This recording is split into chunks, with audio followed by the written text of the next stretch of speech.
Judicial process মানে trial প্রসেসের মধ্য দিয়ে ব্যাকলগ পৃথিবীর মধ্যে শেষ করতে পারে নাই, আমরাও পারবো না। এই 40,20,000 মামলা যারা করেছেন তারা কিন্তু সবাই চান না যে মামলা বিচার হোক। আমরা যদি আমাদের ক্রিমিনাল জাস্টিস সিস্টেমের ইফেক্টিভনেস রাখতে চাই তাহলে আমাদের সমাজকে দেখাতে হবে যে উই আর ট্রুলি কনসাস। আমরা জুডিশিয়াল প্রসেস মানে ট্রায়াল প্রসেসের মধ্য দিয়ে ব্যাকলগ পৃথিবীর মধ্যে শেষ করতে পারে নাই, আমরাও পারবো না। আমাদের বিকল্প পথে যেতেই হবে এবং আমি চাই এই বিকল্প পথের নেতৃত্ব বার কাউন্সিল দেবেন এবং এই বিকল্প কাজের নেতৃত্ব অ্যাডভোকেট সাহেবরা দেবেন। ওনারা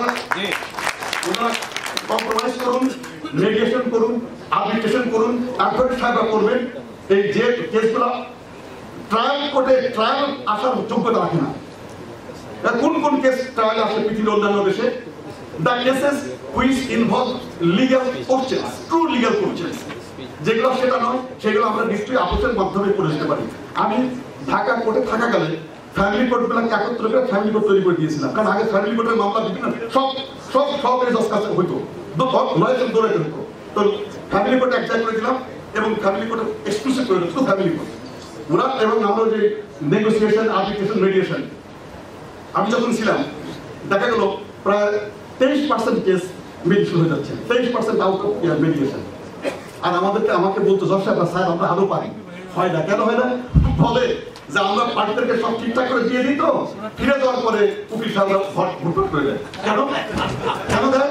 যে ওনারা ধারণা করেন, ওনার ধারণা হচ্ছে এটা, if the case runs then I will get fee from the trial court. Then if any judgment, it will go to the court of appeal. I will bring the court of appeal. Then I will go to the court of revision. So this is their understanding, but this is not correct.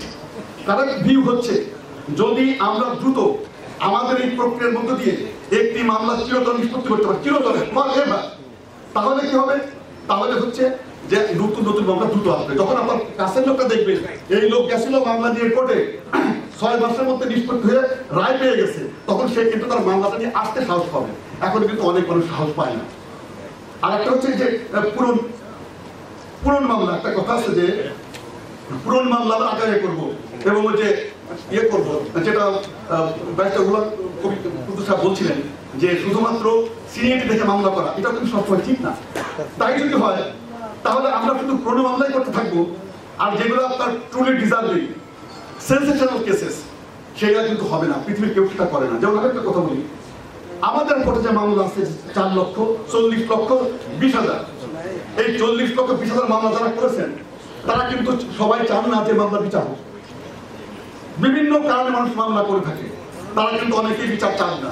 তারা চান একটা পর্যায়ে দেওয়ার গিয়ে settlement, অথবা আমি এক পর্যায়ে মামলা চালাবই না। তো এখন কথা হলো, আমরা যদি সমস্ত অপ্রয়োজনীয় মামলাগুলো পুরনো বলে আগে করি, আর ডিজার্ভিং কেস যেগুলো মনে করেন একটা জেলা সেশন জাজ, এখানে একটা হত্যাকাণ্ড হলো, সমস্ত জেলাকে কাঁপিয়ে দিল, সমস্ত দেশকে নাড়িয়ে দিল, সেই মামলাটা আমি সব মামলার পিছনে রাখলাম এবং 5 বছর পর ট্রায়ালে ধরলাম, তাহলে কিন্তু কোনো কাজ হবে না। Because every passing day benefits the accused, because the witnesses forgets, their memory becomes blur, they cannot remember, they loses interest. এজন্য আমরা যদি আমাদের ক্রিমিনাল জাস্টিস সিস্টেমের ইফেক্টিভনেস রাখতে চাই তাহলে আমাদের সমাজকে দেখাতে হবে যে উই আর ট্রুলি কনসাস এবং আমরা উই ক্যান প্রায়োরিটাইজ, কেসকে প্রায়োরিটাইজ করা।